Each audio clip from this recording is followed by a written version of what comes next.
Paul Wall, baby. So, baby. What's good? Hey, I'm feeling good, looking good. Hey, I'm good right now. I feel you. So first of all, this new album coming out. Yep. Slab God. But why is it called Slab God? Man, Slab God is just a title I came up with, man. The whole concept of the album is based around slabs. In Houston, that's how we fix our cars up. Cadillacs, is how I do mine in Cadillac. You put swingers on it, them Texan Wire Wheels. You put candy paint on it. You put a fifth wheel on the back. You bang screw. It's a slab. It's a little checklist of things you got to have, to make it a slab. So that's my car choice. So I wanted to make riding music. You know what I'm saying? That you could ride, listen to music with substance. There's all different types of hip hop. I done made lots of different types of hip hop.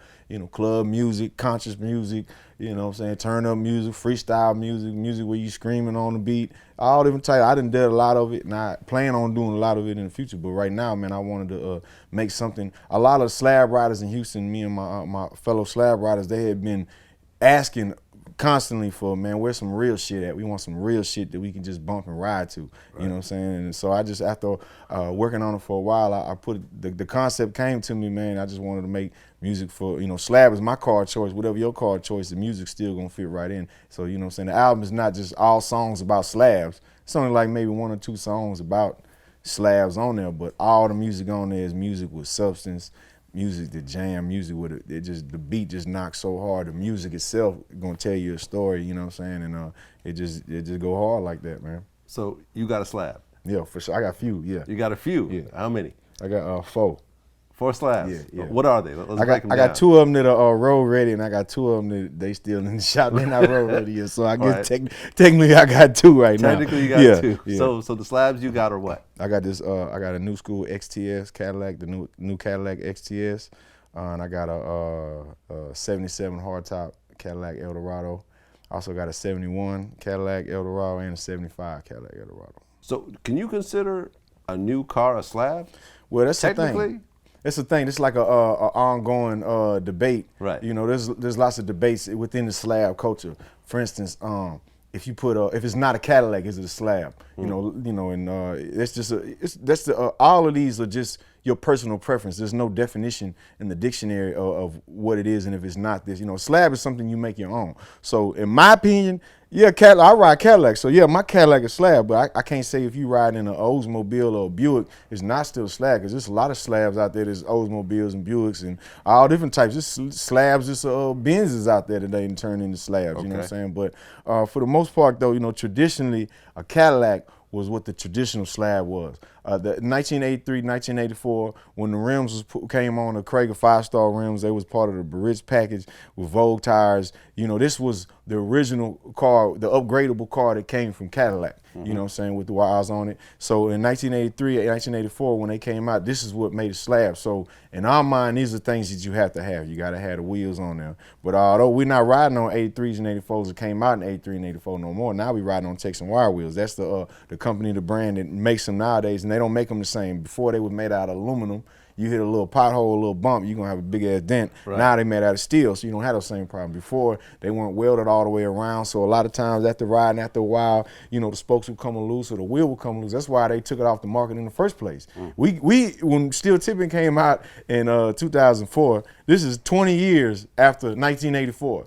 So this is 20 years after these rims had been off the market. They took them off the market 20 years ago. We've been begging them, man, please make these rims again, but they didn't want to have to deal with all the liability or the rims falling apart or just anything happening from accidents or just the headache of the wheels, everything they had to go through, so they wouldn't do it. Texan Wire Wheel did it. Thank God, because they revitalized, they saved our culture, you know what I'm saying, with that. But for a long time, though, there was a part of the debate was, you know what I'm saying, if you had blades on your car or disc and Vogues. Somebody asked me that yesterday. If I got disc and Vogues, that mean my car ain't a slab? Well, I'm not the one who to say whether your car is slab or not. You are, it's your car. If you make it a slab, then you make it a slab. So if you decide to put disc and Vogues on it, or you decide to put, blades on it, then, in your mind, that's your slab. But in my mind, I got swingers on my car, so my car is slab because it got swingers on it. So, okay. You know what I'm saying? So I remember in my day, like where I grew up in the Bay, it was all about the Dayton wire wheels. That was like the low rider thing. Yeah. You know what I mean, for us. Yeah. But I'm looking at these Texan Wire Wheels, and these are the ones that just have the big stick out. Yeah, they poke out. There's all different type of flavors too. Some stick out farther than others. How do you park this thing? It take a little practice, man. It take a little practice. This look like you gonna fuck up the car on either side of you. Yeah, curb. Hey man, knock on wood, grain. I ain't messing no cars up, around me. But I done knocked over a few trash cans. I done hit a few curbs. You know what I'm saying? You just roll up and just hit the trash can. Yeah.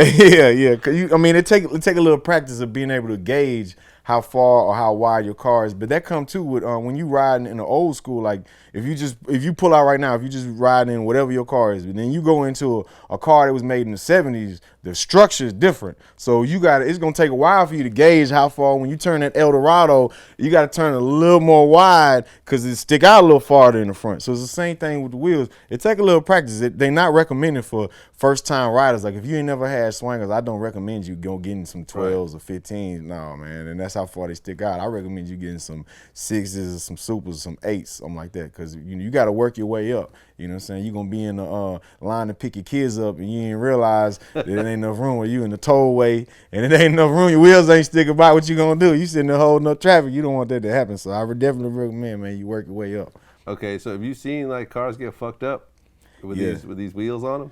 Not because of the wheels. Fucking up other cars, fucking up people. I definitely seen that, but it's not because of the wheels. It's because of the driver. And a lot of times it's because of the other drivers. I just be driving down the street minding my own business, and you see the cars in front of you moving out the way like I'm Moses parting the Red Sea. Because whatever it is, sometimes it's the right of way. We call it the right of slab. You in the slab, that's the right of slab. They just move out the way for you. But sometimes I have people come up to me complaining, saying, "Oh man, I'm afraid when y'all ride on the road with them wheels." Yeah, I feel you. I'm afraid when I see them 18-wheelers ride down the road too. You know what I'm saying? So you see 18-wheeler drive down the road, what you gonna do? You gonna be all up on his bumper? Well, don't be all up on my bumper. You feel me? Are these things even legal? Yeah, they definitely legal. So you're allowed to have 15 inches on either side? I mean, well, I'm gonna say this, man. There's all type of things. People, it's not illegal to speed. If the speed limit 30, you go 35. Is that illegal? You know what I'm saying? Or people ride, smoke weed. There's certain things like you can't have. You got a Formula 1 You got to talk to them about that, because I don't want to put. They're gonna be like, "Powerhouse said it's legal or not legal," and then that'd be the questions we try to avoid, because they'd be the ones. Fair enough. Yeah, shit. Is it legal or illegal? I mean, they try to ban it in Louisiana. They tried to ban them, and it didn't pass. The vote didn't pass. Okay. And hopefully they don't try to ban it nowhere else. So I try not to talk too much about it, because I don't want to put no spotlight on that issue. But even when I say, when we drive reckless, we don't drive reckless to other square cars or just pedestrians. If we drive reckless, it's only to other cars that got slabs, because we don't want them to get in front of us and pop trunk on us. I'm gonna get in front of you and pop trunk on you. So it's a little game we play. So we do drive a little reckless sometimes, but it's not towards just the pedestrians. It's toward each other. We might have tore each other cars up, but it's not an issue where we just tearing up innocent bystander. We just driving crazy or nothing like that. If we doing so, it's like for instance, if somebody's street fighting, that's different than a boxing match. If you get in a boxing match and you get a cut on your eye, you got trainers right there on the spot ready to handle you and take care of things. So when we driving, we're not going no 90 miles an hour, don't do nothing crazy. When we doing what we doing, we playing our slab tag, we playing our game, doing what we do. Slab you know what I'm saying? We got tow trucks on standby. We got people, experts ready to fix the wheels, do whatever we got to do. And we not going, ain't nobody going in the hospital behind them what we doing. What we doing. We might tear our cars up. We tear our cars up here and there, but they just send it back to the paint shop. That's part of the fun in it. Okay, so hold on a second. So this is all new to me. Like for example, in Oakland, we had sideshows. Yeah. You know what that is? Yeah. Where they used to just spin the cars out and it'd be like a little party. We do something similar to that, but we don't spin out. But what we do, we play our little game. We ain't no really like official name for it. That's just what I call it. I call it slab tag. Slab tag. It's like a friendly game. It's like a friendly competition. We talk a lot of shit, but it's not like we talking shit and we about to pull pistols out and box each other. We talking shit because it's all based off of, if you pull your car out and your car ain't up to slab standards, we gonna talk about you. And it's just a little friendly competition. LeBron, Kobe, Kevin Durant, they all talk about each other too, man. My ball handling better than his. Well, his jumper better than yours. Well, I can defend better than his. So we do the same type of thing, man. My paint wetter than yours. Yeah, well, my rims stick out farther than yours. Well, my bass louder than yours. Well, my trunk go up farther and faster than yours. We got all different type of things, but we just talk a lot of shit to each other on who's better. So slab tag is something we do where we play a little game. We got the red line, the green line, teal line, the blue line, all white line, black line. We got everybody it's like kind of car clubs, you know what I'm saying, where we all ride the same color. We fix our cars up. Some people say, oh, y'all cars look the same. Well, it might look the same to an untrained eye, but each one is different, you know what I'm saying, in several ways, you know what I'm saying. So, but we play this game where it's like we like got our teams, and we just try to break each other off, you know what I'm saying. I wanna get in front of you and break you off, you know what I'm saying, let you see my enjoy the view of my neon lights and my light show, you know, like the side show, this is a light show, you know what I'm saying. Okay. So, you know what I'm saying, the goal is to get in front of you where you can't go nowhere, and I'll pop my trunk and get out and take a picture. Got him. That's the original got him. Got him.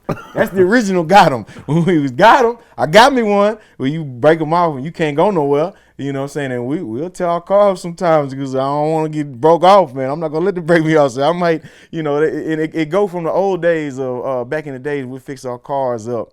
And, you know, there's kind of like there's two different types of slab riders. There's slab riders that you fix your car up, you want it to be pristine and clean. You never leave the garage without, you know, it being perfectly clean to a crisp. There's no dirt, no dust, none of that on it. And you only pull it out when it's, you know, showroom ready. There's that type of slab rider where you're driving real slow because you don't want to mess nothing up. But then there's a new school, new age slab riders. What we do now, we tear our cars up.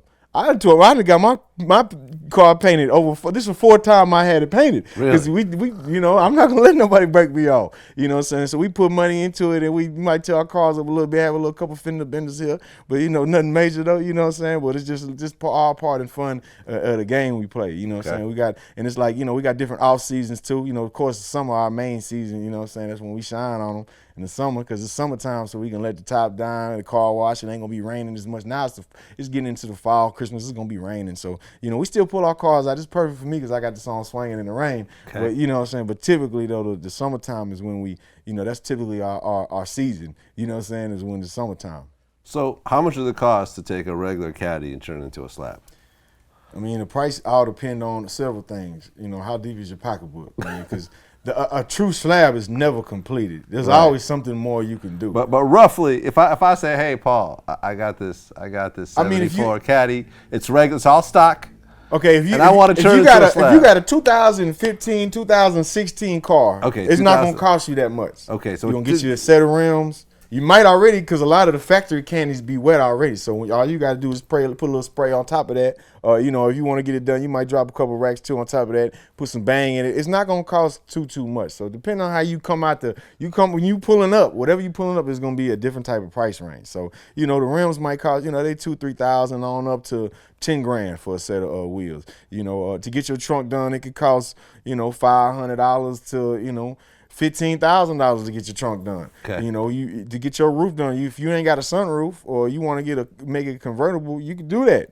But it's gonna cost. You know, you want to get a good sunroof. Well, what type of sunroof? You want to get a $500 sunroof, or you want to get that MKZ panoramic roof? That's gonna cost you. You want it fresh from the dealership, or you want it from the junkyard. You got to look for it. And they not just coming up every day to junkyard. So a lot of these things is like, is how hard can you hustle to find the parts and the missing pieces to your car. So some people, they don't have the time, or it give them a headache to go do this type of stuff. Some people, it get them a rush or a high to go to the junkyard, and I need the molding stripping for my car, and I need a new window motor because my window ain't working right. So what am I gonna do? Ride around with no window stripping and no motor? Am I gonna take the time to go find one? Am I gonna go buy one brand new and it's gonna cost me, you know, $500? Or am I gonna go to the junkyard and buy one that's still the same for $15? Either way, it got to be fixed, or you're gonna be riding around looking raggedy and you're gonna be talked about. You know what I'm saying? So, you know, how much it costs, it depends on what your passion is. If your passion is, man, I just got this money and I want to have a slab, well, it's gonna cost you a little bit more. But with me, I'm gonna put the time and energy, effort into it to make sure I got the, you know, and of course I've been doing this for years. I done had 15 over almost 20 slabs over the years, so I know all the painters, all the tricks of you know, what they're gonna charge you for the chrome or this and that, or to get things chromed, or who to go to get your trunk done right, or you know, all the, you know, I know because I done been through all of that, so it's gonna cost me a little different than it might cost somebody who just, you know, got drafted by the Lakers and they want to have a slab. Shit, it's cost whatever how much you want to spend, baby. We'll put it together for you. All right.